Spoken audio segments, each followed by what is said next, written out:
Okay guys, so this will be the first day of the actual teardown. And unlike a lot of the others, do try this at home because you only need a few things. Number one, you need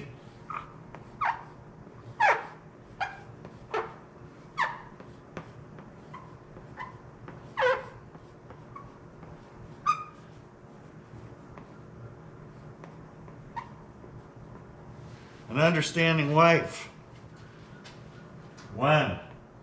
Number two, you need a plan.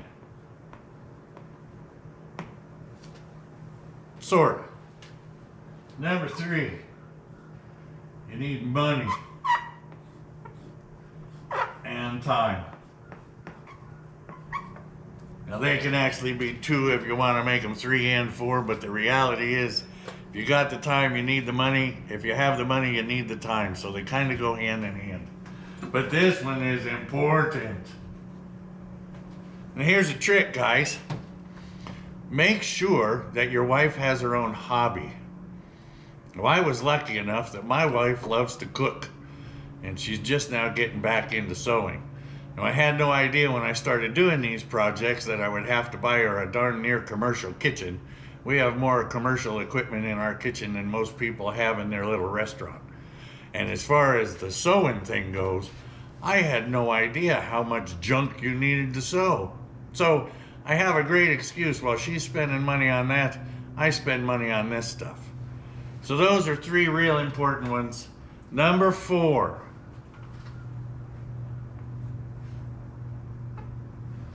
Is a place.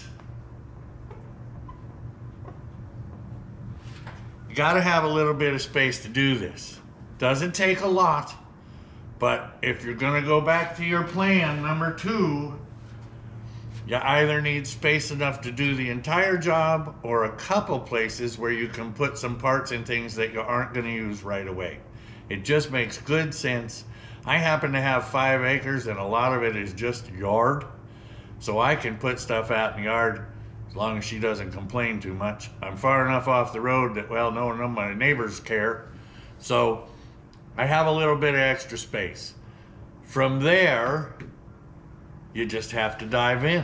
And that's what we're gonna do as soon as I hit the remote and pause this video and move the camera. Let's do that now. As you can see, I already removed the engine, actually sold it, so the price is kind of coming back to me here. I removed the hood. I can get rid of my magic broomstick hood holder.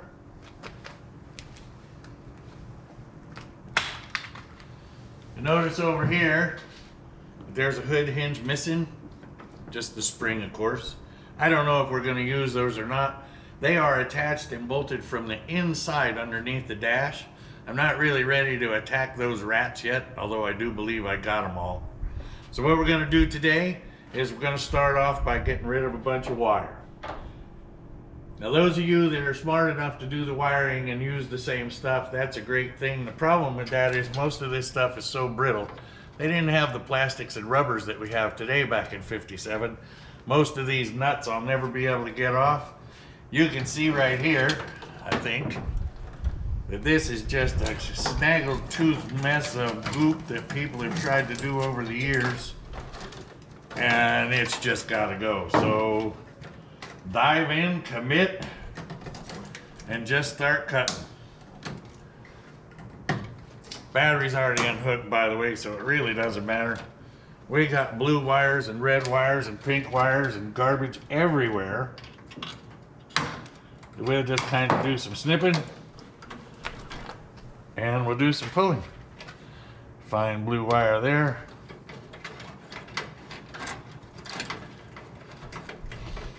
Now, I'll say this in advance of you putting the thing back together, whatever you're building. Don't run wires just through holes without grommets. It's just a really bad idea.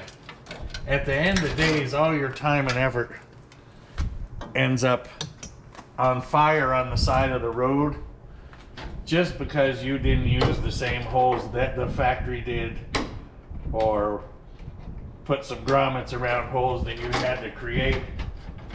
to make your stuff work. It costs pennies, and it's worth thousands at the end of the day.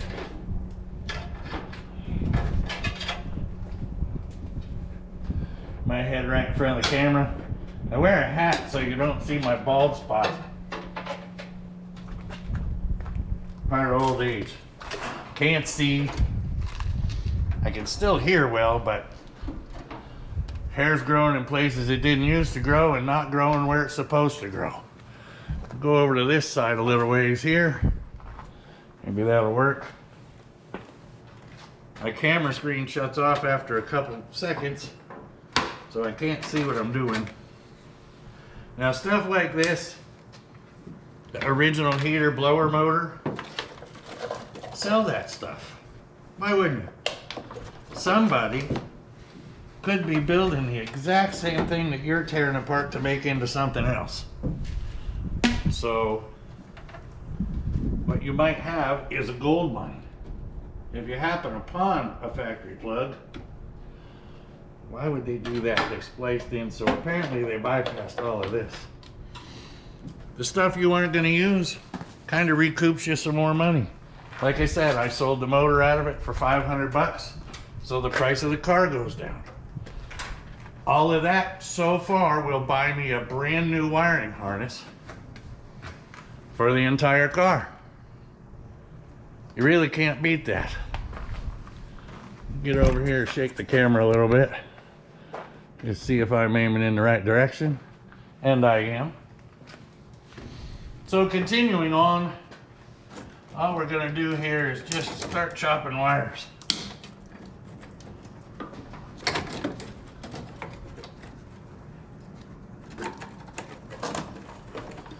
Ah, that's where that goes.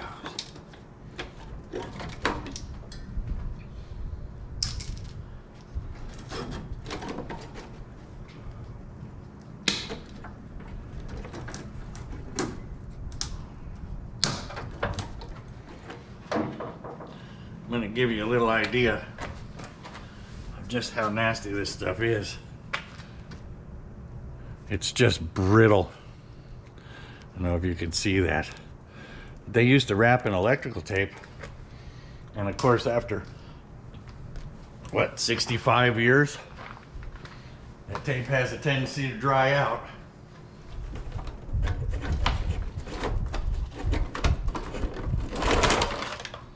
So just get it out of there and start over.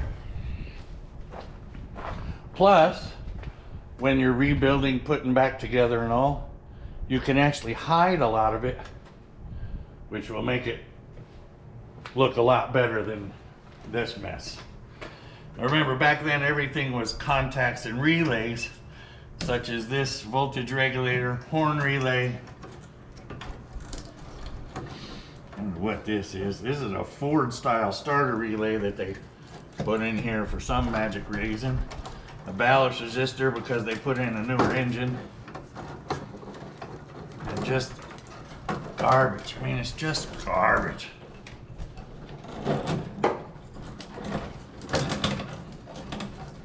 We're just going to cut wires for starters, get them out of the way, then we'll figure out how to disconnect all this stuff.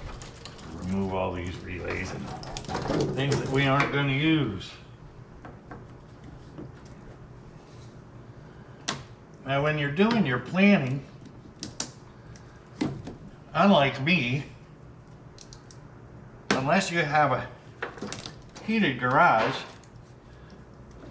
don't plan on starting your project when there's frost on the ground.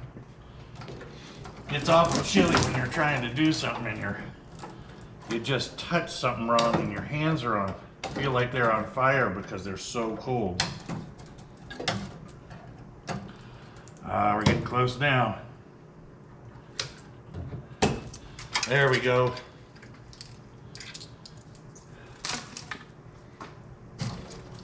Now, as far as all this stuff that's coming out of here, most people are afraid of wiring. A lot of people are afraid just to work on a car. But you need to keep in mind that the only guys that are really smarter than us are the guys that design them. The ones that put them together, not saying that they aren't brilliant, but they had a job. Their job was to run the wiring harness through this hole so their buddy Jim would get up underneath there and hook the final connections to the dashboard. Another guy's up in the front hooking up the headlights and all. Assembly line kind of stuff. My point is, somebody dumber than us on the whole assembly did their job well, but they put just a part of it together. So if you can go and look at it from those steps, one step at a time. Okay, the guy hooked up the headlights. Those wires have to go somewhere, go under the dashboard, hook to a headlight switch. We need power and ground and a fuse and all the other stuff. It becomes a lot simpler to understand how wiring works. Now, I've done a lot of wiring. I had a little shop called Wired Rods for a while, and that's all I did was wire street rods and stuff. And although it comes easy to me, you still have to revert all the way back to the basics every time you do one.